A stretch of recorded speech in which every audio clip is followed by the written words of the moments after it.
ओम नमः सिद्धेभ्यः। ओम नमः सिद्धेभ्यः। ओम नमः सिद्धेभ्यः। मंगलम भगवान वीरो मंगलम गौतम मुनि मंगलम कुंद कुंदाद्यो जैन धर्मोस्तु मंगलम सर्वमंगल मांगल्यम सर्वकल्याणकारकम प्रधानम सर्वधर्माणां जैनं जयतु शासनं जैनं जयतु शासनं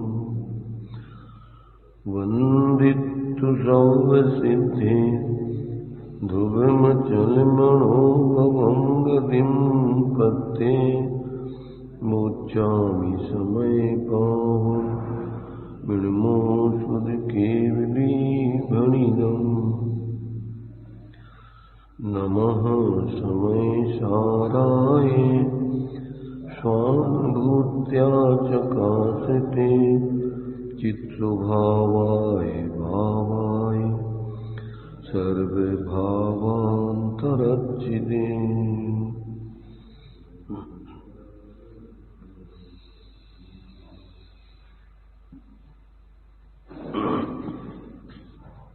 चर्चा अपनी समय सारजी ग्रंथ के माध्यम से ले रहे हैं।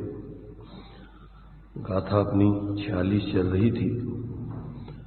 इसमें शिष्य की जिज्ञासा थी कि आपने अभी ये अध्यवसान आदि भावों को आत्मा की नहीं है, आत्मा नहीं है ऐसा बतलाया, और शास्त्रों में तो अध्यवसान आदि भावों को जीव के कहा है। तो हमारे लिए समझ में नहीं आया कि अब कौन सी बात मानी जाए। आचार्य देव ने इस 46वीं गाथा में ये बात बतलाई है कि ये व्यवहार नए से जीव के साथ जो भी संसार दशा में संयोग संयोगी भाव आदि होते हैं उनका ज्ञान कराया गया है। जीव के साथ में संसार दशा में क्या क्या संयोग संयोगी भाव आदि होते हैं ये सब व्यवहार से उसका स्वरूप बताया गया है, ताकि आपको ये समझ में आ जाए कि ये अपना संयोग अपन स्व नहीं है, संयोगी भाव अपना स्वभाव नहीं है। ये सब संसार दशा में संयोग संयोगी भाव परास संयोग हैं। जीव के साथ रहने वाले कर्म के उदय से मिलने वाले शरीर आदि संयोग और कर्म के उदय में होने वाले संयोग आदि भाव, ये आत्मा का मूल स्वभाव नहीं है। इसलिए ये बात भी समझना चाहिए। इनको सर्वथा माने अपना स्वभाव नहीं है ये बात तो ठीक है, परंतु यदि इनको विभाव भी ना माना जाए और संयोग रूप भी ना माना जाए तो बहुत अनर्थ हो जाएगा। सारी लोक व्यवस्था गड़बड़ा जाएगी। द्रव्य हिंसा आदि का भी फिर क्या है अभाव हो जाएगा। उसके कारण से पाप बंध आदि का अभाव हो जाएगा और बंध आदि का भी अभाव हो जाएगा। तो मोक्ष मार्ग और मोक्ष का भी अभाव हो जाएगा। इसलिए आपको जो बात जिस विवक्षा से जिस प्रयोजन से बताई जा रही है उस बात को उस प्रयोजन से समझकर और अपना मूल प्रयोजन साधना चाहिए। जब तक आप पूर्ण अपने स्वाश्रित वीतराग दशा को प्राप्त नहीं हुए हो तब तक आपकी पर्याय में जो राग द्वेष मोह आदि भाव हो रहे हैं उनके अभाव करने के लिए अपनी निःशुद्धात्मा की श्रद्धा ज्ञान लीनता क्रम से करते हुए बढ़ना चाहिए। गुणस्थान प्रमाण ये पर्याय के विकारी परिणामों का अभाव होता है और ये शरीर आदि का संयोग भी जब तक 14वां गुणस्थान रहेगा तब तक भी ये शरीर का संयोग रहेगा। इसलिए इसको सर्वथा आत्मा से भिन्न न माना जाए, एक क्षेत्रावगाही संबंध इसका माना जाए और उसका भी विवेक रखा जाए। अन्य जीव जो शरीर आदि में संसार दशा में विद्यमान रहते हैं तो उसका भी विवेक रख करके सावधानी रखकर उनके साथ व्यवहार किया जाए। सर्वथा ऐसा नहीं माना जाए कि वो आत्मा से स्वभाव से भिन्न है, तो पर्याय में होने वाले विकारी भाव वो अभी वर्तमान पर्याय में नहीं है, ऐसा सर्वथा न माना जाए। और जो शरीर आदि संयोग एक चित्र अवगाई है वे संयोग भी सर्वथा भिन्न है, ऐसा न माना जाए। उनका भी विवेक रख करके प्रवृत्ति की जाए, परंतु उसी में नहीं लगे रहना चाहिए। उससे पृथक यदि आपको सुख, वास्तविक सुख शांति चाहिए है, संसार दशा का अभाव करना है, तो आपका जो द्रव्य स्वभाव है, जो ज्ञाता दृष्टा स्वभाव है, जो एक रूप ध्रुव स्वभाव है, जो सभी गुण पर्यायों में व्यापने वाला द्रव्य स्वभाव है, उसकी दृष्टि ज्ञान और स्थिरता उसकी करके और पर्याय में मोह राग द्वेष का क्रम से अभाव करके और पूर्ण वितराग दशा प्राप्त करना चाहिए। उसी के लिए ये द्रव्य स्वभाव का ज्ञान है। मात्र जानकारी करके स्वच्छंदाचारी बनने के लिए, निश्चयाभासी बनने के लिए ये द्रव्य स्वभाव का ज्ञान नहीं दिया है। ये तो पर्याय में मोक्ष मार्ग और मोक्ष प्रकट करने के उद्देश्य ही बताया गया है। और ऐसे द्रव्य स्वभाव का पर्याय में आश्रय तो न किया जाए और मात्र क्षयुप संज्ञान में ऐसा निर्णय करके और सर्वथा अपने लिए उस द्रव्य स्वभाव रूप मानकर और पर्याय स्वभाव को सर्वथा निषेध कर दिया जाए, तो फिर सांख्य मतावलंबी जैसा निश्चयाभासी बने का प्रसंग आता है और फिर इससे संसार दशा का अभाव नहीं होगा। चतुर्गति संसार में ही रगड़ोगे, दुर्गति के पात्र बनोगे, क्रमशः निगोच चले जाओगे। ऐसा विवेक रख करके इस विवेक व्यवहार का इसलिए ज्ञान कराने के लिए ये गाथा लिखी गई कि वो तो प्रयोजन परक तुम्हारे लिए अपना स्वरूप बताया है, परंतु वस्तु स्वरूप कैसा है वो भी समझना चाहिए। कि अभी पर्याय में तुम्हारे जितने भी पराश्रित परिणाम आदि चल रहे हैं वो सब आत्मा की दशा है और उससे ही जीव दुखी है, और उस दुख के अभाव करने के लिए ही अपने द्रव्य स्वभाव का ज्ञान करा के उसका आश्रय करना है। जितना जितना उसका आश्रय करते जाओगे पर्याय में, उतना उतना जीवन में शांति, निराकुलता, सुख प्राप्त होता जाएगा। और जब पूर्ण अपने स्वरूप में लीन हो जाओगे तो पर्याय में पूर्ण मोहरहित दशा होकर अरहंत सिद्ध दशा की प्राप्ति हो जाएगी। तब आपको फिर ये सब व्यवहार कोई भी आपके लिए प्रयोजनवान नहीं है, फिर बाहर में कोई भी निर्वृत्ति प्रवृत्ति करने की जरूरत नहीं है। ऐसा विवेक रख करके जीने के लिए आचार्यों ने व्यवहार का भी स्वरूप बताया है, इसलिए भ्रम में नहीं पड़ना चाहिए। अब ये प्रमाण और न्याय की बातें जो है शास्त्रीय भाषा की हैं, जन साधारण समझते नहीं है, इसलिए उसके लिए वस्तु स्वरूप की तरफ से कथन किया जा रहा है कि वस्तु का स्वरूप ऐसा ही है। कैसा है कि वस्तु नित्यानित्यात्मक है, भेदा भेदात्मक है, द्रव्य पर्यायात्मक है। इसलिए इन सब का विवेक रख करके और प्रयोजन के लिए जो अपन को द्रव्य स्वभाव की मुख्यता करके पर्याय में उसका आश्रय करा के अभेद स्वरूप की साधना करने का उपदेश है, उसके लिए ये निरूपण है। प्रमाण ज्ञान माने सम्यक ज्ञान होता है। प्रमाण ज्ञान ऐसा लगता है कि जैसे अछूता ज्ञान हो। नए ज्ञान बिना प्रमाण ज्ञान के प्रकट होते नहीं। आत्मा की अनुभूति प्रमाण ज्ञान पूर्वक ही होती है। नए ज्ञान नए का विषय होता है और विषयी पर्याय होती है। दोनों मिलकर के जब अभेद स्वरूप का अनुभव होता है तब सम्यक ज्ञान प्रमाण होता है और तभी नए प्रकट होता है। तो अपन अभी ना तो नए जानते हैं ना प्रमाण जानते हैं, भ्रम में पड़ते हैं लोग कि जी प्रमाण का विषय है और जी नए का विषय है। ना तो उनको अभी सम्यक ज्ञान है, ना तो प्रमाण का विषय जानते हैं, न नए का विषय जानते हैं और इसमें भ्रमित हो जाते हैं। नए का विषय कह देने ऐसा लगता है जैसे प्रमाण का विषय माने झूठा हो। प्रमाण का विषय कह देने में ऐसा लगता है कि जी ये झूठी बातें चल रही। और क्यों व्यवहार प्रमाण का विषय व्यवहार का विषय है और वो अभूतार्थ है, असत्यार्थ है, इसलिए झूठा है। तो ऐसे लोग बहुत भ्रम में पड़ जाते हैं। प्रमाण ज्ञान न्याय ग्रंथों में तो प्रमाण को ही परम पूज्य माना है और नए को एक देश पूज्य माना है। क्यों कि पूर्ण ज्ञान में से ही नय खड़ा होता है। प्रयोजन की दृष्टि से नय के विषय को अपन श्रेष्ठ कहते हैं। क्यों? अनादिकाल से जीव में देखो प्रमाण ज्ञान नय ज्ञान सम्यक दृष्टियों को होता है। तो सम्यक दृष्टि तुम्हारे लिए पहले वस्तु स्वरूप प्रमाण ज्ञान से समझाए। बिना प्रमाण ज्ञान के नय का ज्ञान सम्यक नहीं होता है। तो पहले तो तुम्हें प्रमाण से वस्तु स्वरूप समझाए और फिर इसके बाद प्रयोजन की बात करके स्वरूप का आश्रय दिलाने के लिए उस नय की मुख्यता करके उसको बताएं। तो अब नए की बातें कर करके लोगों को भ्रमित कर देते हैं। लोग जिनको स्वयं आत्मार्थी नहीं है, आत्मकल्याण कर नहीं रहे हैं, सिर्फ रेडीमेड उन्हें धारणा ज्ञान में भर लिया कुछ भी और बस प्रवचनकर्ता बन जाते हैं और समाज में फिर विसंगतियां खड़ी पैदा करते हैं। इसलिए सबसे पहले आपको पूरा वस्तु स्वरूप का ज्ञान कराना चाहिए। 6 द्रव्य 7 तत्व 9 पदार्थ आदि का स्वरूप समझना चाहिए, द्रव्य गुण पर्याय का स्वरूप समझना चाहिए और फिर प्रयोजन उसमें से। अब तुम्हें वस्तु स्वरूप का पता ही नहीं है, प्रयोजन की बात करने पर वो सर्वथा उसका निषेध भी कर दे कि है ही नहीं है, है ही नहीं है, है ही नहीं है।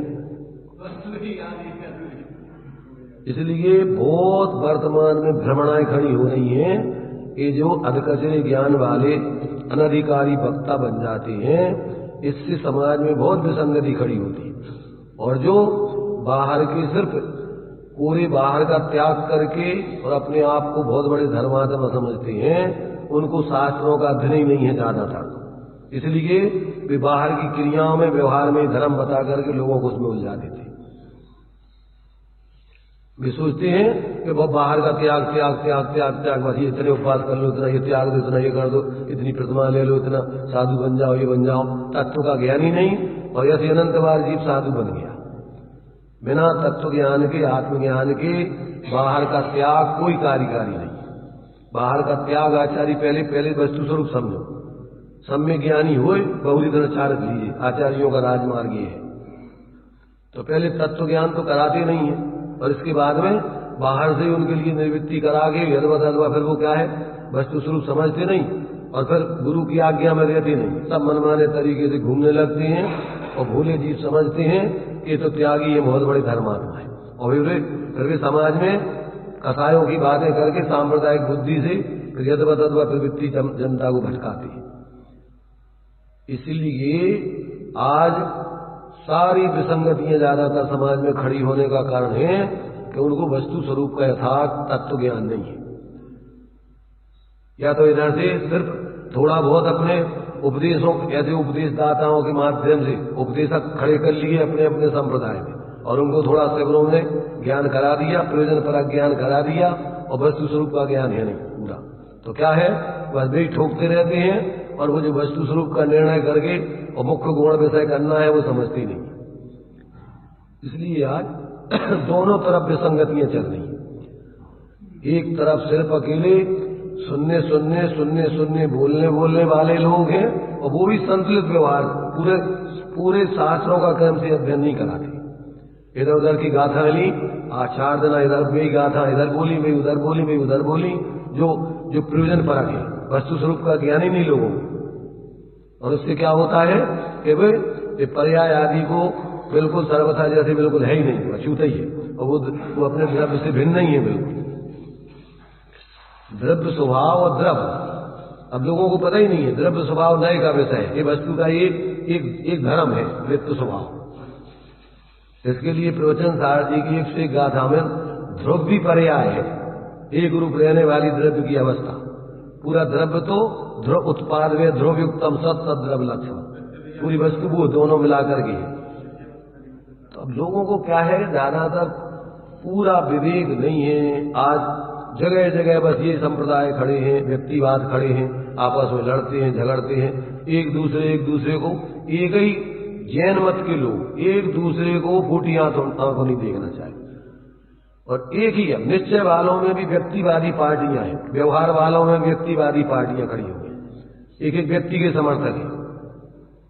और इससे क्या होता है कि उससे पूरी समाज में विसंगति खड़ी हो रही है। इनके मानने वाले उनको नहीं मानेंगे, उनके मानने वाले उनको नहीं मानेंगे और समाज में फिर परिवार में भी विसंवाद खड़े होते रहते हैं। तो जगह जगह आज जो है लड़ाई झगड़े का कारण है अविवेकी नेता धर्म के क्षेत्र में। जिनको विवेक नहीं है और अपने मनमाने तरीके से इस मार्ग में नेतृत्व करने के लिए खड़े हो जाते हैं।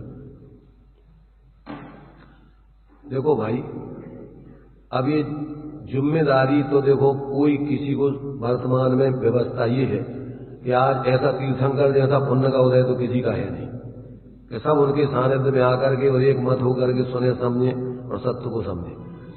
आज तो अब प्रत्येक व्यक्ति की जिम्मेदारी बनती है कि वो स्वयं सत्य को समझ करके और अपना आत्म कल्याण करने के लिए फिर अपन को किसकी मुख्यता गौणता करके किस गुण स्थान में कैसा कैसा जीवन जीना है, वो बराबर संतुलित तरीके से प्रत्येक व्यक्ति की जिम्मेदारी है वो समझे और वो अपना हित कर सकता है। आज अपन अगर चाहें कि अपन किसी समूह को लेकर के चल पाए तो इतना पुण्य का उदय वर्तमान में है नहीं। एक परिवार का मुखिया अपने परिवार को एक साथ लेके नहीं चल पा रहा है। एक परिवार में 2 भाई हैं, 3 भाई हैं, 2 बंगे हैं, तो अब भी आपस में साथ नहीं रह सकते। पहले तो इतने बड़े बड़े परिवार होते थे, 50-50, 30-30, 20-20 लोग परिवार साथ में रहते थे और एक मुखिया की बात को बराबर जो वो कह दे वो पूरे के पूरे सब मान करके चलते थे। तो आज अपन देख रहे हैं कि परिवार में 2 भाई हैं और भाई तो छोड़ो, पति पत्नी हैं तो वे भी आपस में एक दूसरे से मेल नहीं खाता है। एक कलयुग है, कलुषता का पण, मोह का विशेष जीवन इसमें जो चलेगा, इसमें सम्यक दृष्टि पैदा होती नहीं, साथ ही साथ पुण्य वाले धर्मात्मा पैदा होते नहीं। ज्यादातर पापानुबंधी पुण्य वाले होते हैं, बाहर के पैसे वाले। रत्नगण श्रावकाचार्य जी में दिया है कि ज्यादातर इस काल में पैसे वाले आदि होंगे या पद वाले विशेष होंगे बाहर के, तो वो पापानुबंधी पुण्य वाले होंगे।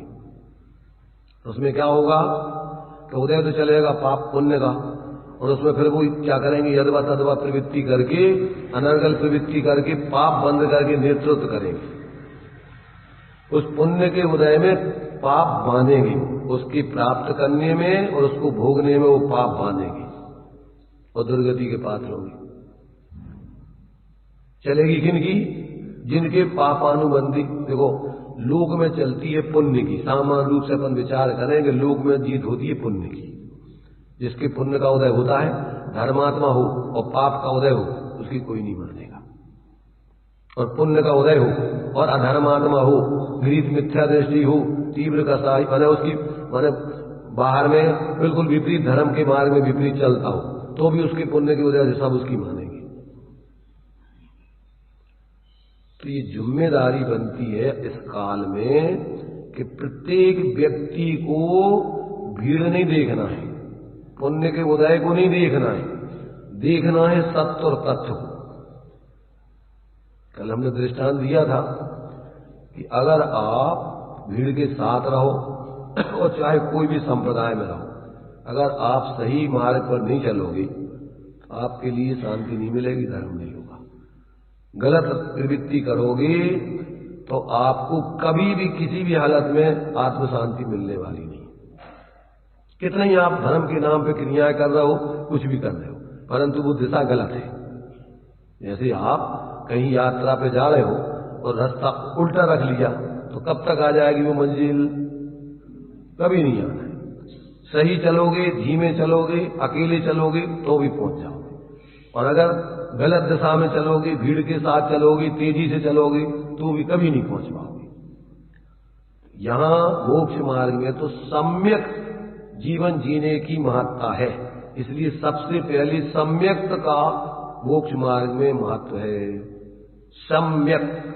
सम्यक्त के बिना मोक्ष मार्ग में कोई न ज्ञान की कीमत है न चारित्र की कीमत है। अगर आपके पास सम्यक्त है तो थोड़ा ज्ञान भी है, वो भी कार्यकारी है, और आचरण नहीं भी है तो आगे आ जाएगा। क्यों? जब आप सही दिशा में चल रहे, सही जान रहे, मान रहे, तो आप चलोगे, जब भी चलोगे सही दिशा में चलोगे, गलत दिशा में नहीं चलोगे। इसलिए पहले आचार्य कहते हैं पहले सम्यक्त जीवन में प्रकट करो, और सम्यक्त प्रकट होता है आते जिनवर कथित तत्व अभ्यास करिए, और फिर संशय विभ्रम मोह त्याग आप लग लीजिए।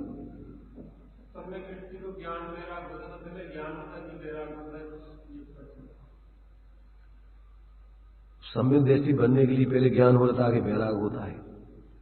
दो ही चीजें एक साथ होती हैं। क्षयोपशम भी बताया, विशुद्धि भी बताई। क्षयोपशम माने ज्ञान और विशुद्धि माने वैराग, माने ज्ञान की कथाएं की बंधता। अब दोनों नहीं होंगे तो आगे की तुम्हारी न देशना होगी, न तुम्हारा ने प्रयोग होगा, न कारण लब्धि होगी, न सम्यक होगा। मिथ्या दृष्टि में भी ज्ञान वैराग होने चाहिए, जब ही वो सम्यक दृष्टि बनेगा। अगर मिथ्या दृष्टि में अज्ञान है और कथाएं हैं तो सम्यक दृष्टि बन जाएगा।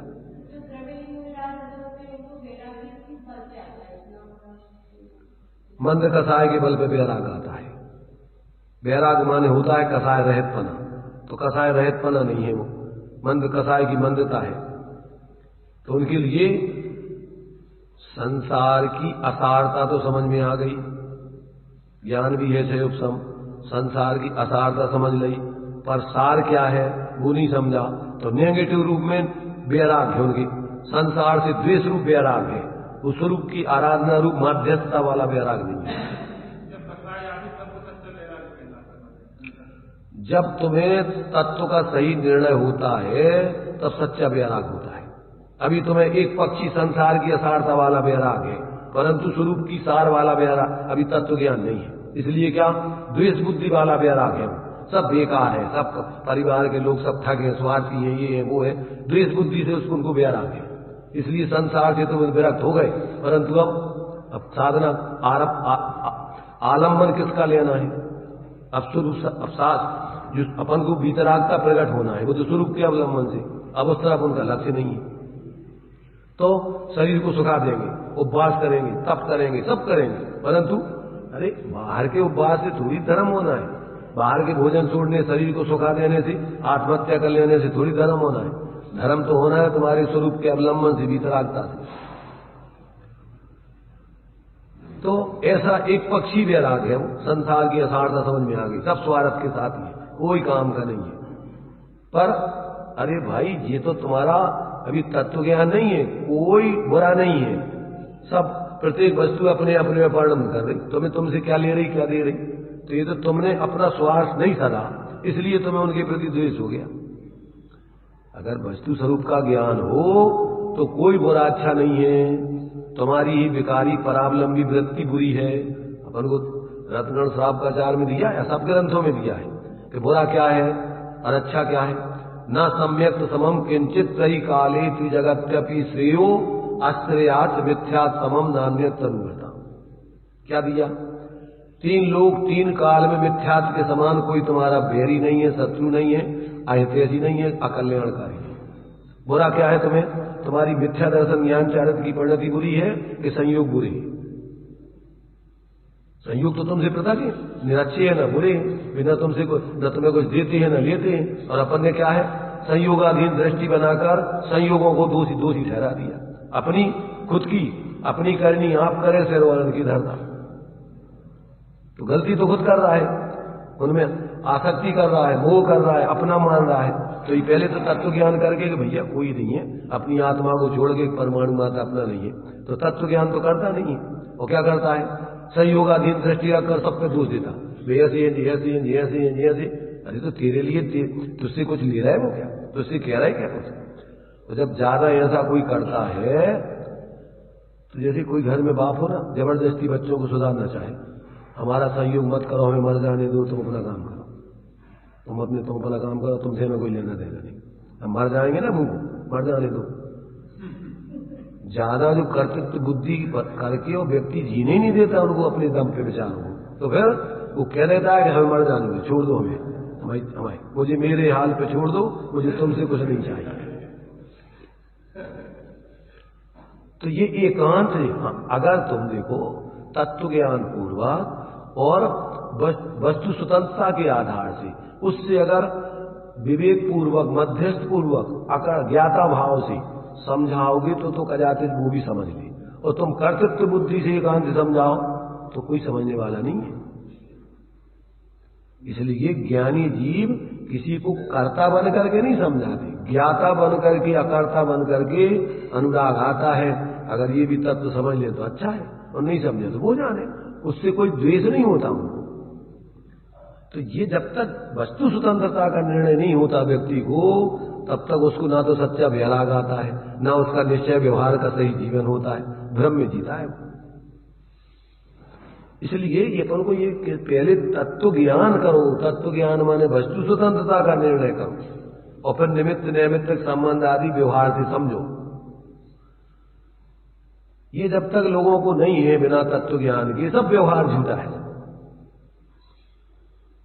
चाहे वो तुम्हारा खास स्वाध्याय कर रहे हो, तुम्हें तत्व ज्ञान पूर्वक नहीं कर रहे और रूढ़ी से कर रहे हो, सिर्फ अकेले रटने के लिए कर रहे, अकेले सिर्फ मात पढ़ने के लिए पढ़ रहे, तो उससे क्या होना है? ऐसा तो जीव ने 11 अंग 9 गुरु तक का खूब पढ़ लिया, समझ लिया, पर भेद विज्ञान नहीं किया उससे।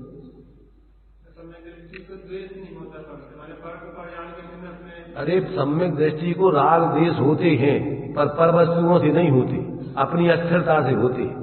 पर वस्तु बुरी अच्छी नहीं जानते। सम्यक दृष्टि को कोई एकदम बीतराग नहीं हो जाता, रंग नहीं बन जाता, सिद्ध नहीं बन जाता। राग द्वेष तो होते हैं, पर किस में? पर में के अपने में? अपने ही अस्थिरता से भाव राग द्वेष के होते हैं। तो वो अपने आश्रय भावों को बुरा जानता है, पर द्रव्यों को बुरा भला नहीं जानता।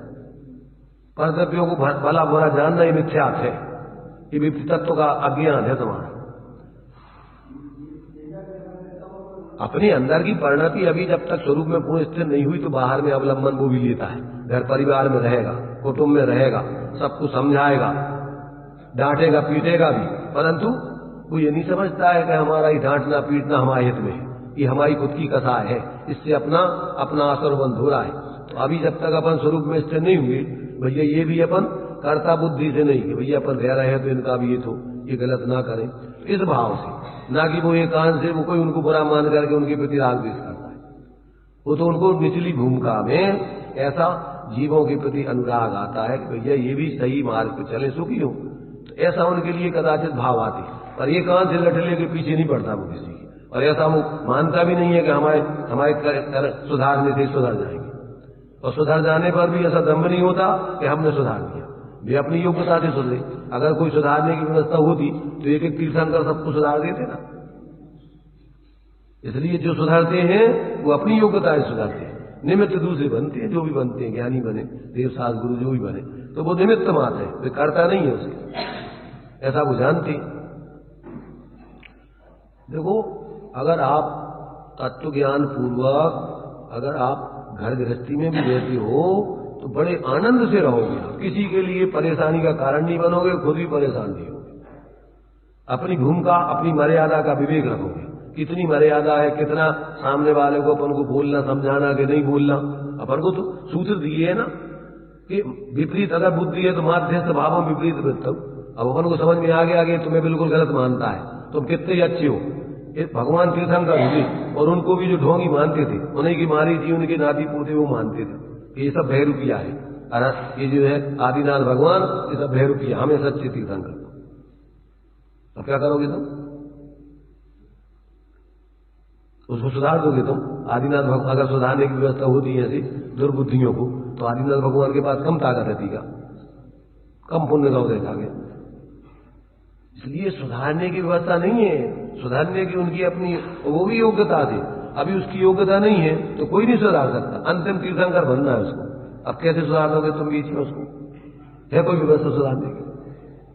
जब अपन को भगवान सर्वज्ञ ज्ञान में त्रिकालवर्ती सब द्रव्यों का परिणमन आता है, अपन को नहीं पता है, अपन तो बुद्धिपूर्वक जो उचित होता है आगम से अपन समझ के करते, परंतु और जब सत्य समझोगे तो तुम भी ज्ञाता स्वभाव को ही अपना अपन आकांक्षा बन करके जिएंगे। और जो भी अपनी अस्थिरता जन्य भाव होगा वो अपन अपनी अस्थिरता का कसाय का भाव है, वो अपने कल्याण में नहीं है, वो अकल्याण में है, ऐसा समझेगा। और धीरे धीरे जब तक वो पूर्ण ज्ञाता नहीं हो जाए तब तक अपनी इस परिणति को स्वरूप के अवलंबन से क्या है ज्ञाता बन करके शांत रह करके तोड़ता जाएगा। तो जैसे भगवान का स्वभाव है ये आदर्श है तुम्हारे लिए, वैसे प्रत्येक आत्मा का स्वभाव है मूल में। तो भगवान क्या कर रहे हैं, अब किसका क्या कर रहे हैं बताओ? पहले तो अपन भगवान को आदर्श बना के चल रहे हैं कि ये हमारी दशा, ये हमारी दशा, ये वर्तमान जो आपका भविष्य वह भविष्य समझा, भूतकाल जो आपका वह मेरा वर्तमान, और वर्तमान जो आपका वह भविष्य समझा। तो कैसे होगा भविष्य तुम्हारा वैसा? उनने भी सब अपने अकर्ता स्वभाव के अवलंबन से परिणति में पूर्ण कर्तृत्व का अभाव करके पूर्ण वीतराग दशा अकर्तापना प्रकट कर लिया, तो वीतराग बन के भगवान बन गए। और अपन कर्ता बने रह करके भगवान बन जाएंगे क्या बाहर में सब? अपन को वो आदर्श है ना भगवान, तो ऐसा ये है आत्मा का, प्रत्येक आत्मा का स्वभाव ऐसा है, अकर्ता ज्ञाता दृष्टा सह। तो तुम्हें क्या करना, जब तुम छोटी छोटी बातें नहीं देख पाओ और छोटी छोटी बातों में बेशक जाओगे, तो भगवान तो सारा विप्लव देख रहे दुनिया की सारी, अगर उनकी कहालत होती, अगर उनमें अगर साक्षी भाव नहीं होता, ज्ञाता दृष्टा नहीं रहती, तो वे सुखी रह पाते क्या? अरे भाई, ये सब जो होना है उसको कोई बदल नहीं सकता। अपन देखते हैं द्वारका नगरी में नारायण जैसी ताकतवर, जिनमें कितना बल होता है, और जब आग लगी उसमें तो वे क्या कर पाए थे? वो पानी काय का काम करता था, तेल का काम करता था पानी, और भड़काता था आग। जितनी पानी डालो और आग उसमें, और जैसे तेल डालो तो आग बढ़ती है। ज्यों ज्यों अपन बोलते ना कि मानो पावक में घी डाला, सोचा करता था भोगों से बुझ जाएगी इच्छा ज्वाला, और परिणाम निकलता है लेकिन। तो जितना इच्छा पूर्ति करते जाओ तो इच्छाएं समाप्त होंगी कि बढ़ती जाएंगी। अपन क्या सोचते हैं, इच्छा पूर्ति करके हम सुखी हो जाएंगे। आज तक तो कोई नहीं हो पाया। इच्छा का अभाव करके सुखी होते हैं, पूर्ति करके तो कोई सुखी नहीं होता। और अपन क्या सोच रहे हैं, अपन इच्छाओं का पूर्ति करने में लगे रहते हैं। पूर्तियां जैसी इच्छा हुई अब उसकी पूर्ति में लग गए। इसकी एक की हुई, मकान की हुई, मकान बनाने में लग गए। फिर उसकी नए तरीके से फिर उसमें फर्नीचर लगाने की इच्छा हुई, फर्नीचर लगाने। जिंदगी भर मर जाते हैं तो वे अधूरे के अधूरे काम पड़े रहते हैं। काम पड़े रहे, दाम खड़े रहे और आत्म निकल गए। काम जो के तो पड़े रहते हैं और ये मकान सब खड़े रहते हैं, और अपन यहां से विदाई करके चले जाते हैं। और आगे जाके फिर नए तरीके से गिनती खड़ी करते हैं। और कोई पर्याय में चलेगा, उसे मान लो मनुष्य बन गए तो उसे क्या करोगे, फिर यही नए गिनती लगाओगे। और फिर होता है भाई काम काम काम काम काम काम काम, और जिंदगी भर वे काम पूरे नहीं हो पाएंगे और उससे से मर के चले जाओ। अनंत काल हो गया इन इच्छाओं की पूर्ति करने में, और पूर्ति आज तक नहीं हुई। क्यों कि अनंतानबंदी मिथ्यात्व के साथ कथाएं, अनंत इच्छाएं, कैसे पूर्ति करोगे? मैंने उसके लिए तो ये बताया कि बिना पेंदी का मान लीजिए कि तुम्हारा जो है बर्तन है, अब उसको तुम भरते रहो, कब तक भर जाएगा?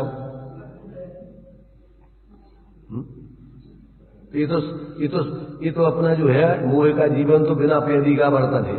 अब इसको तुम कितनी पूर्ति करते जाओ, मिथ्यात्व अनंतानबंदी कसाय के संग है। अब वो तो एक के बाद इच्छाएं पैदा ही होती रहती, उसमें कभी अभाव होने का काम ही नहीं है। क्यों? कि पूरा परलक्षी जीवन है, संयोगों से भोगों से सुखी होना चाहते हो, कैसे हो जाओगे?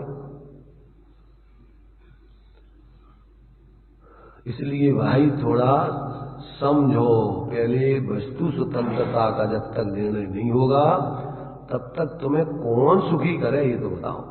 चाहे तुम धर्म के क्षेत्र में आ जाओ, ये तो धर्म के क्षेत्र में भी देखो नेतागिरी के अलावा कुछ नहीं है, परेशान है सब। काम चाहिए, क्योंकि मोह के लिए, कसायों के लिए काम चाहिए, और ज्ञान और वैराग्य के लिए आत्मा चाहिए। उसके लिए बाहर का काम चाहिए नहीं, और आत्मा तुम्हारे पास है, उसकी आराधना करती।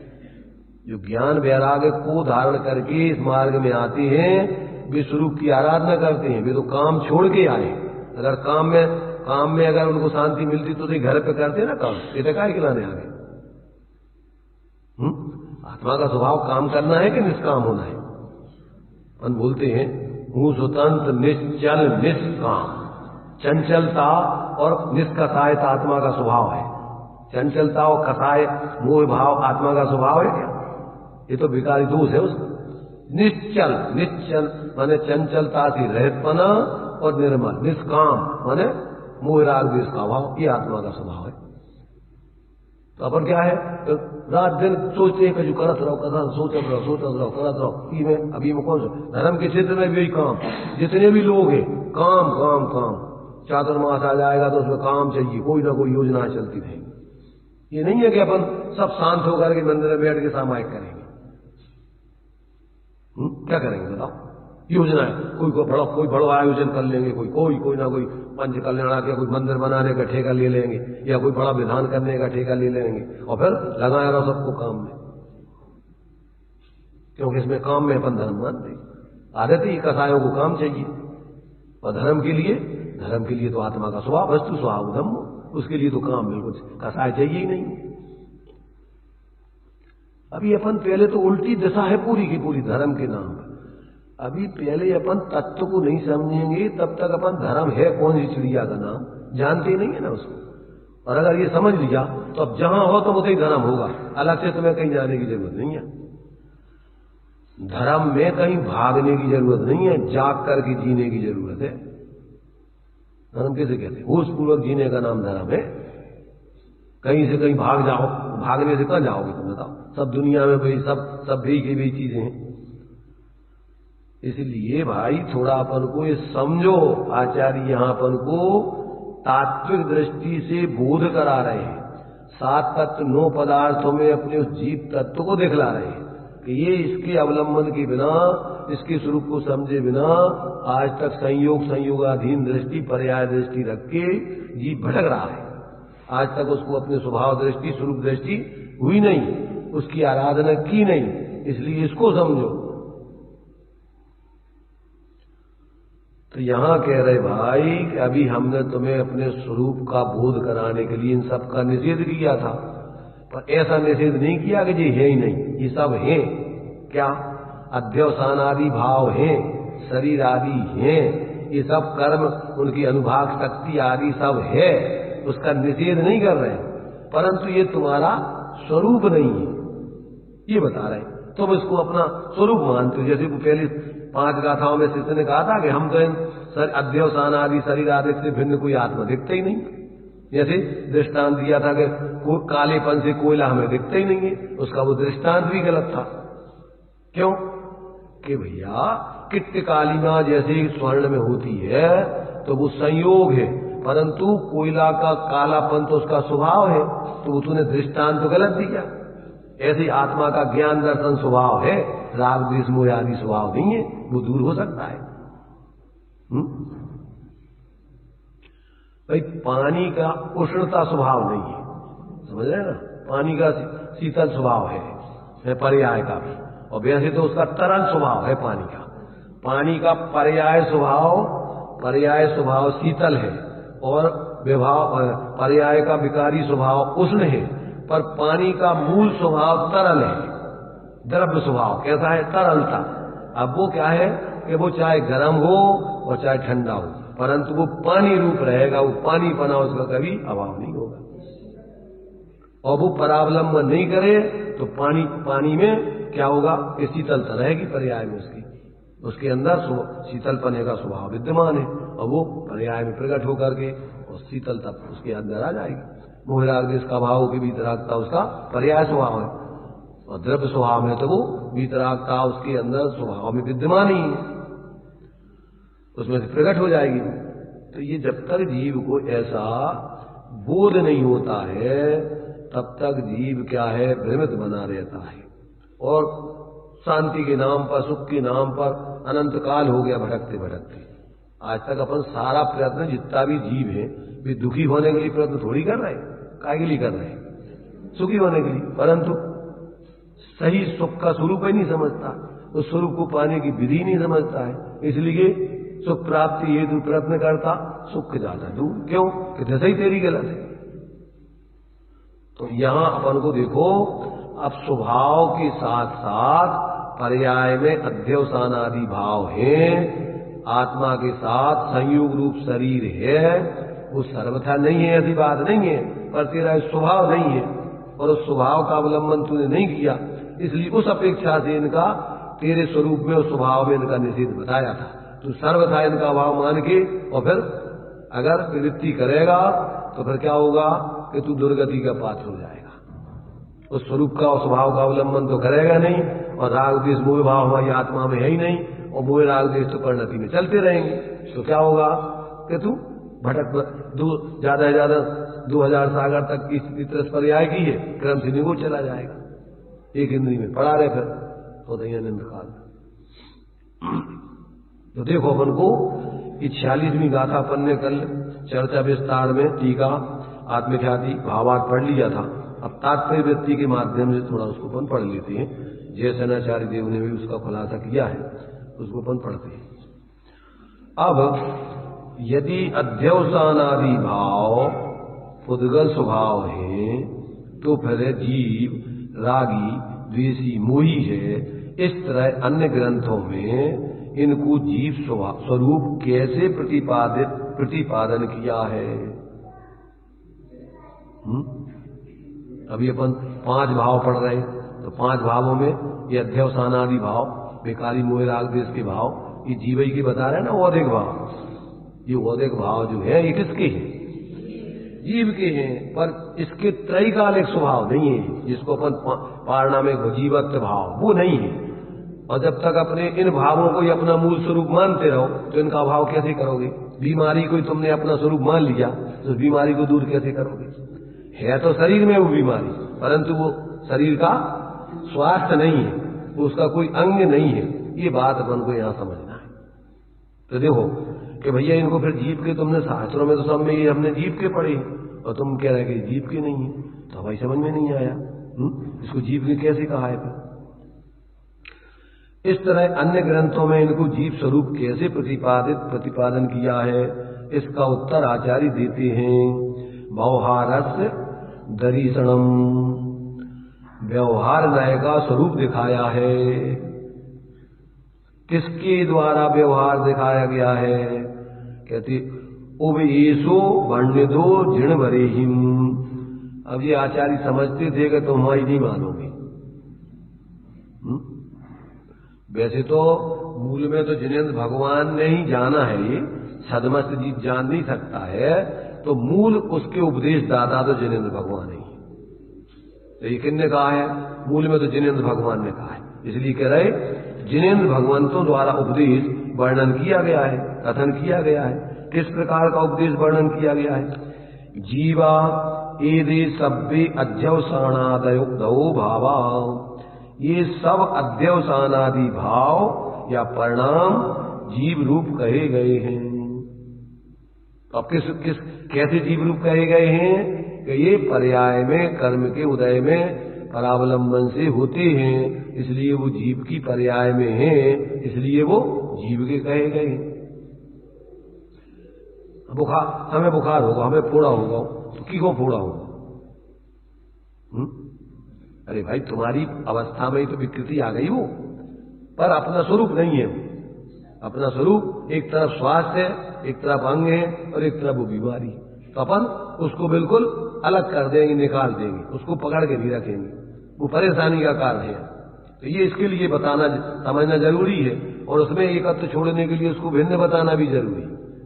अगर तुमने उसको अपने स्वरूप मान लिया तो दूर कैसे करोगे, और सर्वथा उसको अपने से अलग मान लिया तो दूर कैसे करोगे? क्या कहा? अगर उनको अपना स्वभाव मान लिया तो दूर कैसे करोगे, और अगर उनको अपने से सर्वथा भिन्न मान लिया तो दूर क्यों करोगे? कैसे करोगे?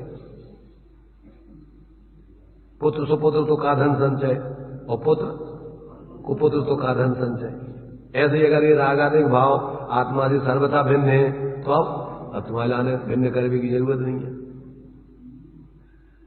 और अगर रागादिक भाव आत्मा से सर्वथा भिन्न है तो उनको दूर करने की जरूरत नहीं है।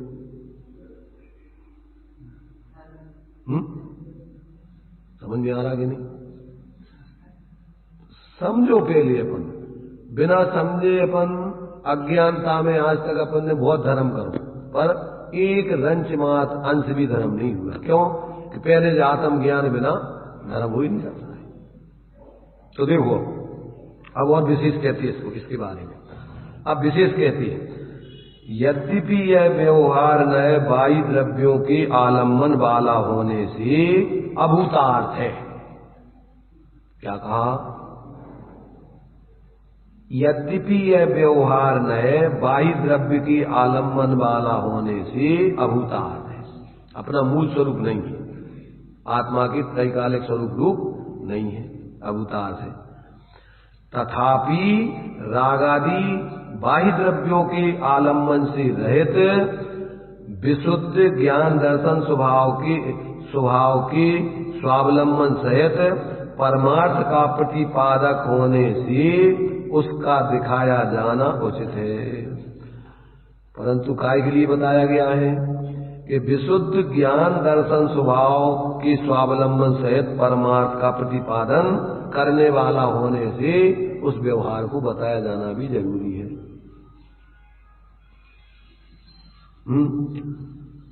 यदि व्यवहार में नहीं होता तब तो शुद्ध निश्चय नए से त्रस स्थावर जीव नहीं है, ऐसा मानकर उनका निशंक होकर लोग मर्दन या घात करने लगेंगे।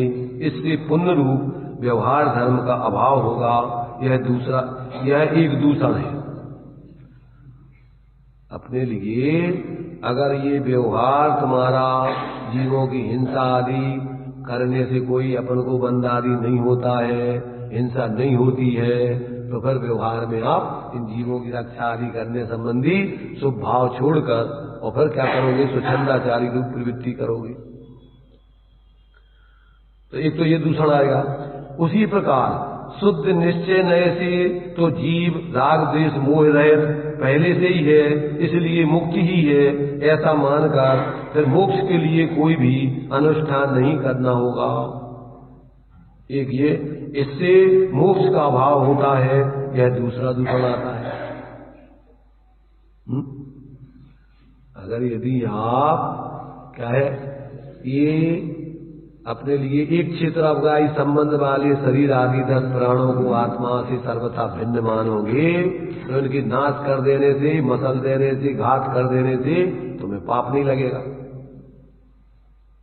और व्यवहार माने व्यवहार धर्म का शुभ भाव होगा। भूमि का अनुसार गुणस्थान प्रमाण मुनिराजों को जो दिया है, श्रावकों को दिया है, त्रिसंसा का त्याग, व्यथा, था, बंधन, संहार है, ये सब तुम्हारा उपदेश झूठा हो जाएगा और व्यवहार झूठा हो जाएगा। मतलब शुभ प्रवृत्ति सब तुम्हारी झूठी हो जाएगी। और राग द्वेष मोह आदि परमार्थ से आत्मा की नहीं है, तो आत्मा पहले से मुक्त है, तो मोक्ष मार्ग के लिए आपको स्वरूप आराधना आदि करने का उपदेश ही व्यर्थ हो जाएगा। ये दूसरा दूसरा आएगा। तो इसका मतलब फिर तुम्हारा कोई भी फिर तुम्हारे लिए बाहर में कार्य करना ही नहीं रहा। फिर तो तुम, और जबकि अभी तुम संसार दशा में मोह राग द्वेष सहित हो, और अभी बाहर में शरीर आदि संयोग सहित हो, और स्वच्छंदाचार रूप प्रवृत्ति करोगे तो पाप का बंध होगा, और मोक्ष मार्ग में प्रवृत्ति नहीं करोगे तो दुर्गति में निगुण नरक में चले जाओगे। तो इससे तो कोई कल्याण तो होना नहीं। इसलिए आपको इन सब विवक्षाओं को समझकर वो कथन किस प्रयोजन से किया गया है, क्या बताने के लिए किया गया है, और उसको बताने का प्रयोजन क्या था कि भाई जीव अनादि काल से पर्याय मूढ़ बना है, संयोगाधीन दृष्टि बनी है, स्वभाव दृष्टि हुई नहीं है। इसलिए अपने उस स्वभाव की दृष्टि ज्ञान और उसका अवलंबन करा के और पर्याय में मोह राग द्वेष का अभाव कराने के लिए उस द्रव्य स्वभाव के स्वरूप को बताया था, और तुमने उसका अवलंबन तो किया नहीं और अपने को सर्वथा वैसा मान लिया, और पर्याय में उसके अवलंबन से गुण स्थान प्रमाण शुद्धता प्रकट नहीं की, तो फिर क्या होगा कि तुम्हारा अकल्याण ही होगा। उसका प्रयोजन तो पर्याय में उसका अवलंबन करा के पर्याय में शुद्धता प्रकट कराना थी, और तुमने पर्याय में उसका अवलंबन करके शुद्धता तो प्रकट नहीं की और अपने को सर्वथा वैसे ही मान लिया और पर्याय का सर्वथा निषेध कर दिया, तो निश्चयवादी बन गए। कोई नए निश्चय से आत्मा को शुद्ध मान हुए स्वच्छंद, न पिछाने ने शुद्धता, पर्याय की शुद्धता का तो विवेक नहीं है, और अकेले द्रव्य स्वभाव से अपने को शुद्ध बुद्ध मान के बस मनमाने तरीके से जी रहे। ऐसे मत है ये सब, बाहर में तो है ही, पर जैनों में भी ऐसे मत जैनों के लिए समझा रहे। तो बाहर के लोगों को तो कोई जब है ही नहीं तो उनको समझा रहे कि तुम्हारे अंदर मुनिराज, तो ये कुंद आचार्य तो अपने साधु संघ में बैठे मुनिराजों को समझा रहे। ऐसे साधु थे उनके संघ में, जब भी समझा रहे काय को समझाते। इसलिए ये सब बातें अपन को समझना चाहिए, और समझ करके अपने जीवन में इस प्रकार की भ्रांति अगर अपन जीवन में ग्रहण कर लेते हैं तो उससे अपन ना तो यहाँ शांति से जी पाते, यहीं कसाय होती रहती हैं, यहीं अब निरंतर जब स्वरूप का अवलंबन नहीं करोगे और यह स्वच्छंदाचारी की प्रवृत्ति करोगे तो शांति तो मिल ही नहीं एक क्षण के लिए। कितने तुम्हारे बाहर में पुण्य का उदय चलता रहे, उससे क्या होना है, शांति मिलेगी क्या? पुण्योदय, और वो पुण्य का उदय सदा तो रहता नहीं है, अपन पढ़ते हैं पुण्योदय जिनके भी ना ही सदा सुख साता, वो तो नियम से पाप में भोग पुण्य फल एक हो, एक इंद्री पुण्य का फल भोगोगे तो नियम से पाप का बंध होगा और दुर्गति के पात्र बन जाओगे। तो देखिए इसमें यहां इन्होंने कहा कि ऐसा इसलिए अपन को उस निश्चय का प्रयोजन क्या था वो तो तुमने समझा नहीं, और व्यवहार का निषेध क्यों किया था वो तुमने समझा नहीं, और तुमने सर्वथा व्यवहार का निषेध मान करके वस्तु को एकांत से ऐसी द्रव्य स्वभाव रूपी मान ली, और उसमें होने वाले पर्याय आदि की परिणति को सर्वथा न मान करके भ्रमित हो गए। तो ऐसा मानकर फिर मोक्ष के लिए कोई अनुष्ठान नहीं करता, इससे मोक्ष का भाव होता है, यह दूसरा दूषण है। इसलिए व्यवहार न्याय का व्याख्यान करना उचित है, ऐसा अभिप्राय जानना चाहिए। बहुत संतुलन की जरूरत है, बहुत विवेक की जरूरत है, पग पग पर जागृत होकर जीने की जरूरत है। भ्रमित होकर के किसी समूह में शामिल होकर अपने को धर्मात्मा मानने का भ्रम नहीं करने चाहिए। समूह में श्रीमद जी ने लिखा कि समूह कोई मोक्ष में नहीं जाता है, उसमें से कोई विवेकी व्यक्ति समझ करके अपना आत्मा कल्याण कर सकते हैं। ज्यादातर संप्रदाय तो मूढ़ों के होते हैं, और इस काल में मुख्य रूप से चौथे आदि कालों में धर्मात्मा जीव भी हजारों मुनिराज भी साथ में होते थे, परंतु ऐसी सांप्रदायिक बुद्धि से नहीं। प्रत्येक मुनिराज अपनी अपनी आत्मा आराधना करते हुए और फिर जीते थे। कोई जरूरत कोई विषय समझ में नहीं आया तो अपने से विशेष आचार्य वगैरह उनको उनसे पूछ के और उनसे समझ लेते थे और अपनी अपनी स्वतंत्र आराधना करते। कोई किसी के अधीन नहीं। हजारों मुनिराजों के संग होते थे, पता ही नहीं पड़ता था कि यहाँ 1000 मुनिराज बैठे हो। क्यों? कि उनको तो अपनी शांति से स्वाध्याय ध्यान करना क्या है, उनको खटपट का काम ही नहीं है, कहीं कोई नेतागिरी करना ही नहीं है उनको कि कहीं भीड़ इकट्ठी करके उनको कुछ करना है, कोई पराधीनता से किसी से कुछ मांगना लेना देना है। वो तो अपनी आराधना करते स्वरूप की, बस खत्म। सब छोड़ के इसलिए आए कि वो निर्विकल्प होकर आराधना करें। इसलिए हजारों मुनिराजों के 24,000 मुनिराजों का संघ था। किस समय? भद्रभाव स्वामी के समय। दक्षिण के लिए जब जा रहे थे तो आधे नहीं रह गए, आधे संगे चले गए। जो रह गए सब यही भ्रष्ट हो गए। वो सब जितने ये तुम्हारे जो ये श्वेतांबर मत खड़ा हुआ उसी समय से हुआ है। सब यहाँ रह गए, अब उसमें अकाल पड़ गया। अब भोजन करके जाओ तो लोग फाड़ करके निकाल लेंगे, इसलिए भैया तुम ले जाओ, कपड़ा पहन के आओ तो ले जाओ अपने स्थान पर कर लेना वही भोजन। गृहस्थों के मुंह में भी रुक गए और फिर उनकी ये दशा हो गई। और बाद में फिर भी लौट के आए, फिर भी कुछ तो बदल गए, कुछ नहीं बदले। नया मत, क्योंकि उसमें सुविधा है, बड़ी आराम से खाओ पियो, साधु के साधु, धर्मात्मा के धर्मात्मा, और बड़ी आराम से खा रहे।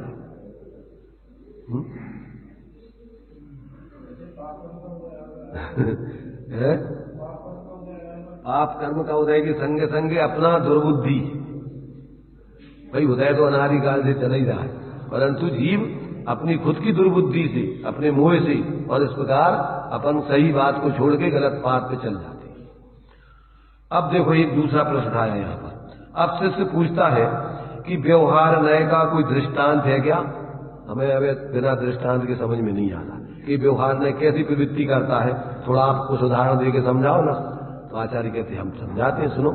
अभी गाथा है तो दृष्टांत दे करके उदाहरण दे के समझा रहे व्यवहार को। रायाहु निगदोत्तिया एसो बल समुदयस्य आदेशो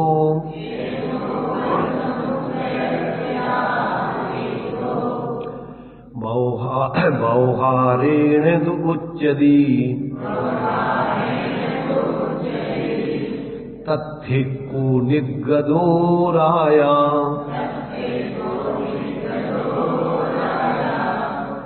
एमेव या व्यवहारो अज्जवसाणादि अन्य भावाणम्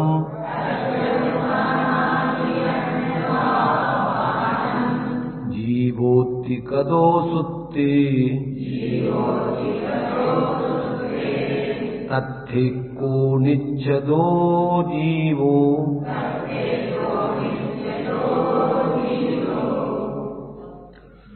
नीचे हिंदी है देखिए।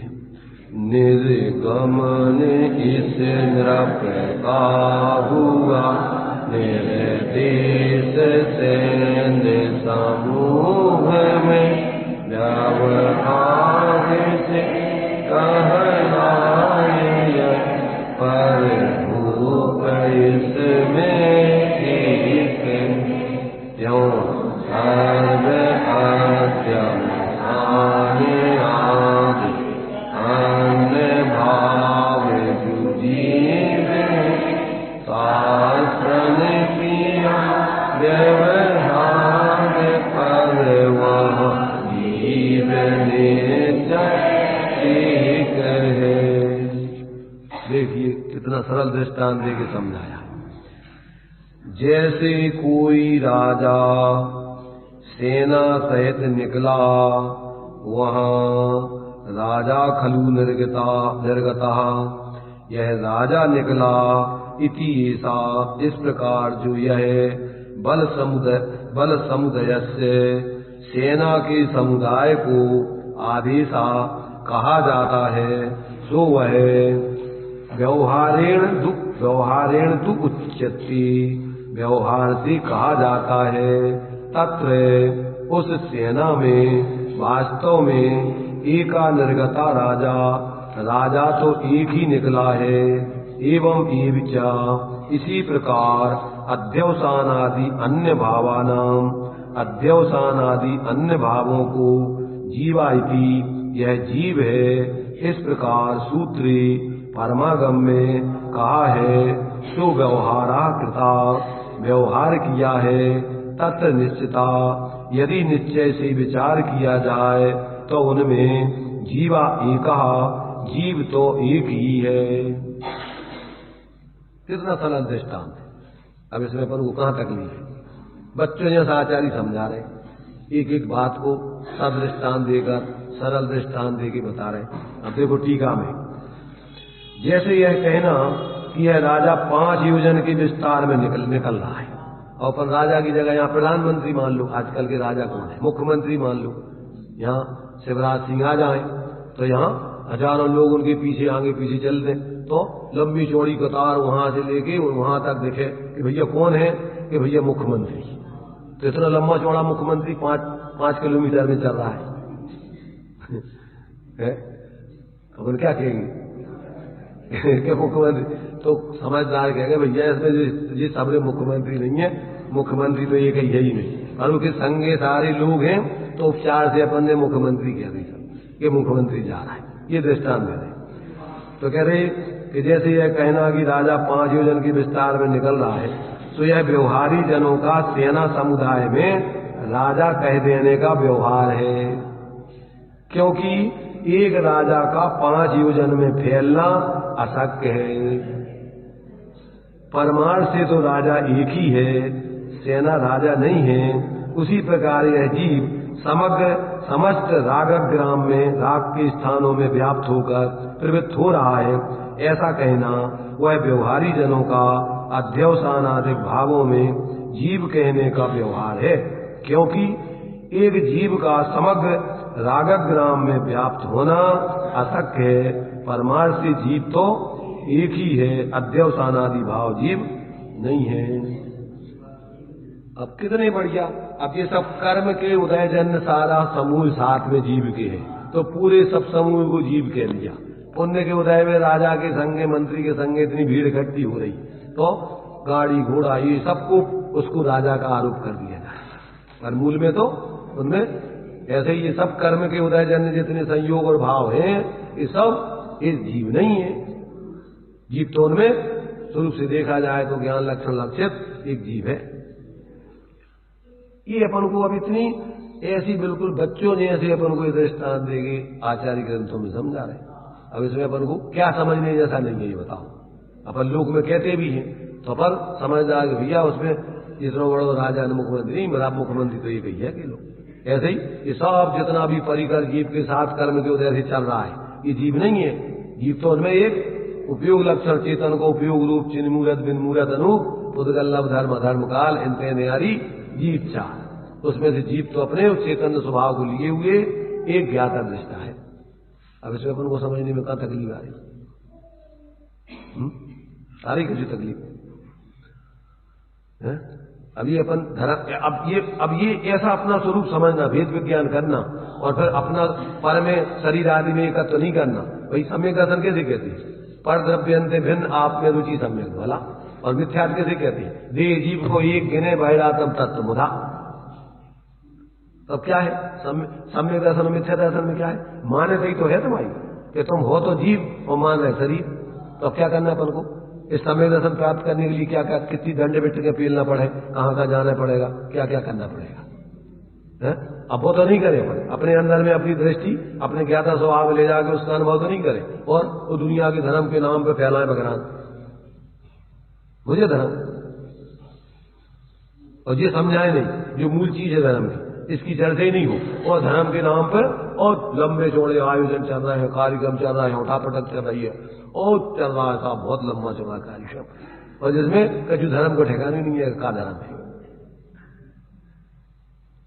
समझना, अगर इस लक्ष्य को लेकर के सब होता है तो वो व्यवहार धर्म है, और इस लक्ष्य को छोड़ के बाकी और किसी लक्ष्य से होता है वो सब धर्म नहीं है।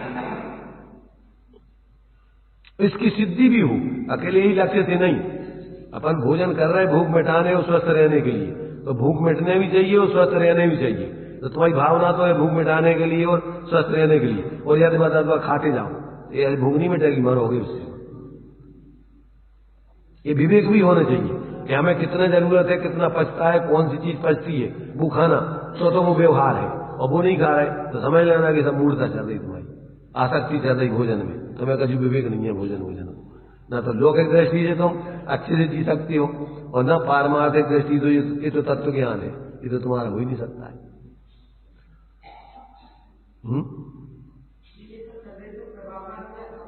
का प्रभावना मैं वही रात भर रामायण पढ़ी और सुबह सीता जी रामचंद्र जी की गुआई। अरे प्रभावना का अपन अर्थ तो समझो, प्रकृष्ट भावना। प्रकृष्ट अपन प्रभावना अपन ने जो है अपन ने जो कल्पना कर रखी है वहां गड़बड़ घोटाला है। देखो अपन पहले सूत्र पढ़ो प्रभावना के, आचार्यों ने जो दिए हैं। आचार्य अमृतचंद ने श्राव का चार है कौन सा, पुरुषार्थ सिद्धि उपाय, उसमें प्रभावना का लक्षण बताया। क्या बताया? आत्मा प्रभाव नीयो रत्नत्रय तेजसा सतत मेवे। क्या कहा? आत्मा को रत्नत्रय के तेज से सदा प्रभावित रखना, इसका नाम मूल प्रभावना है। और फिर तब उस प्रभावना के साथ साथ अन्य लोगों को भी उस मार्ग में लगाना, अथवा अपन जब उसमें उत्कृष्ट रूप से स्वरूप में नहीं रह पा रहे तो दूसरों के लिए भी जो धर्म साधना कर रहे हैं रत्नत्रय की, उनको दान देना। किनके लिए? जो साधना कर रहे हैं रत्नत्रय की, उनके लिए दान। और फिर व्यवहार में भी अपन स्वरूप आराधना के लिए अनशन जो तप है वो काय के लिए? अपने स्वरूप साधना की, और किसी के लिए नहीं, मान सम्मान ख्याति लाभ पूजा के लिए। तो जब अपन ये सब अभी 12 तपों की दोपहर में चर्चा चल रही कि वो स्वरूप प्रतपन रूप लक्ष्य से किए जाए तो वो तप है, और बाहर में ख्याति लाभ पूजा मान सम्मान तो ये सब मूर्ता है। तो दान किसको? रत्नत्रय धारियों। तप अपनी स्वरूप साधना के लिए दान तपो, जिन पूजा भगवान जिनेन्द्र की पूजन भजन काय के लिए? अपने उपयोग को पाप से बचाने के लिए, किसी दूसरों को अपना मान सम्मान बताने के लिए, किसी को नीचा दिखाने के लिए नहीं, कोई लौकिक पूजन साधने के लिए नहीं, ख्याति लाभ पूजा के लिए नहीं, सांप्रदायिक बुद्धि से नहीं, काय के लिए? अपने असो उपयोग से बचने के लिए। इसका नाम है व्यवहार। अब परमार्थ का ठिकाना नहीं है, अब प्रभावना काय की? दुर्भावना चल रही, दूसरों को नीचा दिखाने के लिए कर रहे कि इनने इतना बड़ा जुलूस निकाला, हम उससे बड़ा निकाल के बताएंगे। ये प्रभावना चल रही कि दुर्भावना चल रही है? तो अब ये तुम्हारा प्रतिस्पर्धा चल रही, 7 प्रकार उसमें चल रहेगा। कौन से? पद, पैसा, प्रशंसा, प्रसिद्धि, प्रतिष्ठा, प्रतिस्पर्धा, प्रदर्शन। तो समझ लेना कि सब तुम्हारा धर्म का नाम नहीं है, उसमें कुछ भी इस उद्देश्य से चल रही। प्रदर्शन कर रहे तुम दूसरों को, तो प्रदर्शन की चीज थोड़ी है, ये तो आत्मदर्शन पूर्वक स्वरूप की सिद्धि के लिए है ना। तो अपन को भी समझे में नहीं आता प्रभावना। रत्न शराब का चारों प्रभावनांगों क्या लिखा बताए? क्या लिखा? अज्ञान तिमिर व्याप्ति मपाकृत्य यथा यथम जिन शासन महात्म्य प्रकाशा स्यात् प्रभावना। अज्ञान तिमिर से व्याप्त हृदय सब हटे यथा विधि करे उपाय सत प्रभावना कहलाती है, जिन शासन सबको मिल जाए। तुम्हारे आत्मा में से अज्ञान दूर हो जाए, सम्यक ज्ञान की प्राप्ति हो जाए और ऐसा सब भगवान जिन्होंने जो उपदेश दिया है सब जीव भी समझे, ऐसी भावना रख के प्रयत्न करना, उसका नाम प्रभावना है। और अपन को होश ही नहीं है प्रभावना प्रभावना प्रभावना। हाथी इकट्ठे कर लो, घोड़ा इकट्ठे कर लो, आदमी इकट्ठे कर लो, दुनिया का कार्यक्रम, अब उसमें जो मूल भाव है वो भाव का पता ही नहीं है।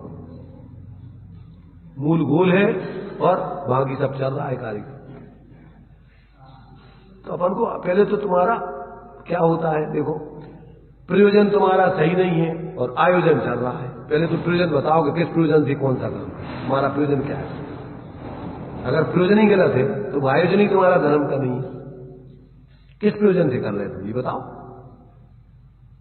इसलिए जब तक आपका सम्यक परमार्थ का प्रयोजन रख करके व्यवहार नहीं किया जाता है अपने स्वरूप आराधना के लक्ष्य से, तब तक वो तुम्हारा सारा व्यवहार मूर्ता में चला जाता है। रूढ़ी में, परंपरा में, देखा देखी में, लौकिकता में, सब में चला, वो व्यवहार नहीं कहला। किसी कहते व्यवहार साधे जो परमार्थ जो अपने आत्मा में रत्नत्रय की सिद्धि करावे, भीतरात्मा का पोषण करे, पापों से बचावे, उसका नाम व्यवहार है। और वो उसमें अपना कोई लक्ष्य ही नहीं है। जीव मरते जा रहे हैं, लाखों जीव मर रहे हैं जिसमें अपन को विवेक ही नहीं है। रात में काम हो रहा है, दिन में हो रहा है, बल भाई बल्ब चल रहे हैं, लाखों जीव, कछु होश ही नहीं है। कैसी प्रभावना, विवेक ही नहीं है। बिना छना पानी काम में लिया जा रहा है, सारा का सारा हिंसा हो रही है। कैसी प्रभावना। रात में बन रहा है भोजन, भीड़ इकट्ठी करना है तो सबके लिए रात में बन रहा है अनछना, सब कहां प्रभावना हो रही, हिंसा के काम चल रहे। समझते नहीं है अपन प्रभावना भीड़ इकट्ठी कर ली, आयोजन कर दिया, प्रभावना हो गई। कैसी प्रभावना हो गई। कोई समझदार व्यक्ति उसको अच्छा नहीं मानता नहीं है। तो जब समझदारी नहीं है तो प्रभावना कैसी होगी। मूर्खों के द्वारा प्रभावना होती है, बिना समझ के कोई प्रभावना होती। सम्यक ज्ञान में प्रभावना होती है। सम्यक ज्ञान, सम्यक दृष्टि के अंग है ही प्रभावना। 8 अंग किसकी, मिथ्या दृष्टि की, अज्ञानियों की। कितने लोग सम्यक दृष्टि हैं जो ये कार्य कर रहे हैं बताओ। अपन को प्रभावना पहले सम्यक प्राप्त नहीं है, सम्यक ज्ञान है नहीं, प्रभावना। तो पहले तो आत्मा को तो जानो, स्वरूप का अनुभव करो, सम्यक ज्ञान प्रकट करो, और फिर जब तुम स्वरूप साधना नहीं कर पाओ तो इसके बाद दूसरों को भी उस बात को समझाओ। और अपन को कभी अंदर का होश नहीं, बाहर का होश नहीं, प्रभावना जो कछु कल्पनाएं कर ली, प्रभावना।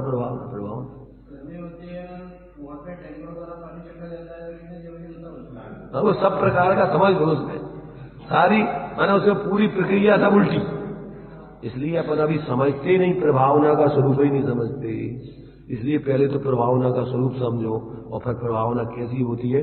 तो पहले तो मूल में उसका शाब्दिक अर्थ है प्रकृष्ट पवित्र भावना, प्रकृष्ट प्राभावना।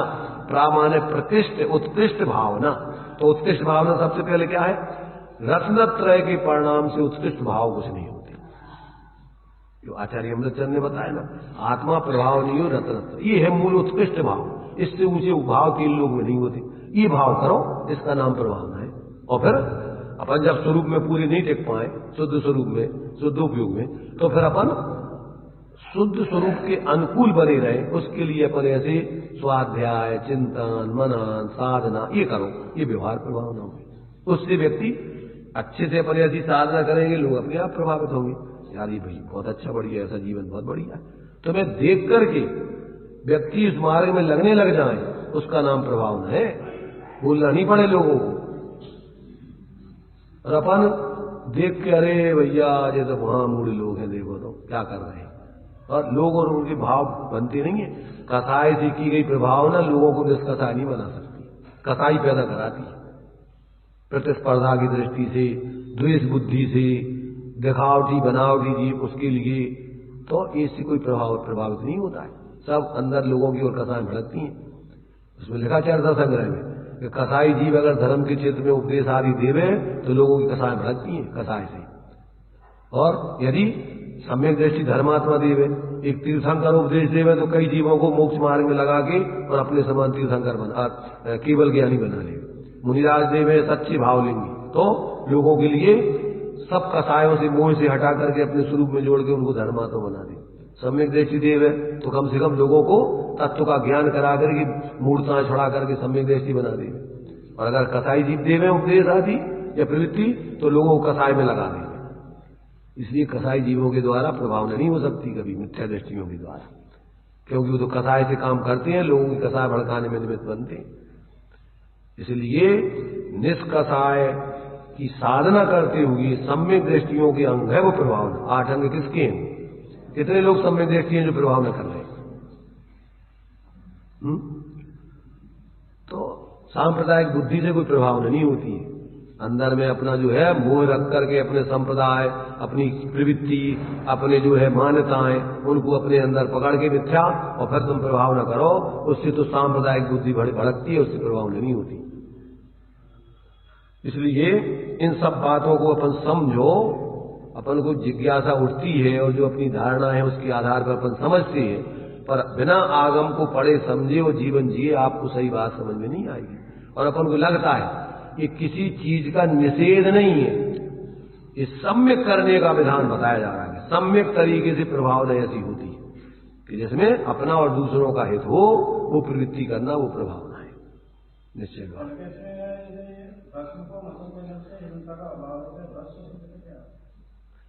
जैसे राख होती ना, राख उसमें तो जीव नहीं होता है, उसको मसल देने से पाप तो नहीं लगता है। ऐसे ही अपन जो अब जब ये शरीर आत्म जीव नहीं है, अपन ने कह दिया कि शरीर जीव नहीं है, और अगर इस शरीर को काट दो, पीट दो, मार डालो, यानी काट नष्ट कर दो, तो फिर पाप नहीं लगने चाहिए कह रहे।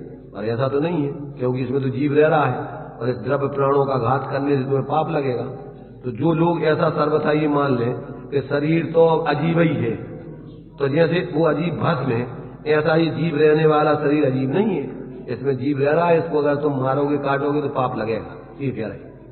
वो दृष्टांत दिया है। जैसे भस्म को मसल देने से पाप नहीं लगता है, अपन बर्तन में मार देते हैं, मीट देते हैं, कुछ भी, क्योंकि उसमें जीव नहीं।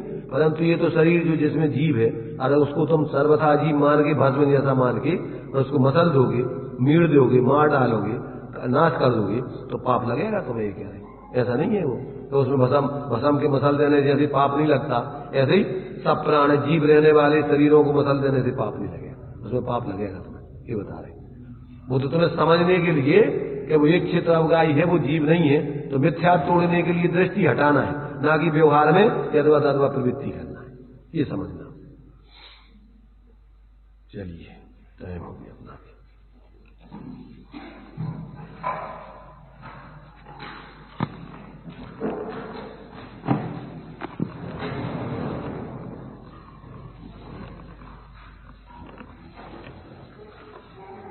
वस्तु द्रव्य, गुण और पर्यायात्मक है। द्रव्य और गुणों की पर्याय होती है, इसे द्रव्य पर्याय और गुण पर्याय कहते हैं। द्रव्य पर्याय 2 प्रकार की होती है, समान जाति द्रव्य पर्याय और असमान जाति द्रव्य पर्याय। समान जाति द्रव्य पर्याय उद्गल द्रव्य में होती है, अनेक परमाणु की मिली हुई अवस्था होती है, वह समान जाति द्रव्य पर्याय होती है। और जो 2 विजातीय द्रव्यों की पर्याय होती है, वह असमान जाति द्रव्य पर्याय होती है। ये प्रवचन सार की 13वीं गाथा में द्रव्य गुण पर्याय का सामान्य रूप से स्वरूप बताया। इस जीव की अज्ञानता यह होती है कि जो असमान जाति द्रव्य पर्याय प्राप्त हुई है, मनुष्यादि पर्याय, उसमें यह अपनापन कर लेता है। हमें वस्तु स्वरूप को समझना है, द्रव्य गुण पर्याय को समझना है, संयोग आदि को भी समझना है, लेकिन उस संयोगों में भी जो संयोगों से भिन्न निज वस्तु है उसको पृथक देखना है। जब तक हमें संपूर्ण वस्तु स्वरूप का ज्ञान नहीं होगा तो हम भेद विज्ञान कैसे करेंगे। जैसा हमने शुरू में जो लिया कि जैसे प्रमाण की वस्तु का, संपूर्ण वस्तु का ज्ञान नहीं है, वो मुख्य और गौण क्या करेगा।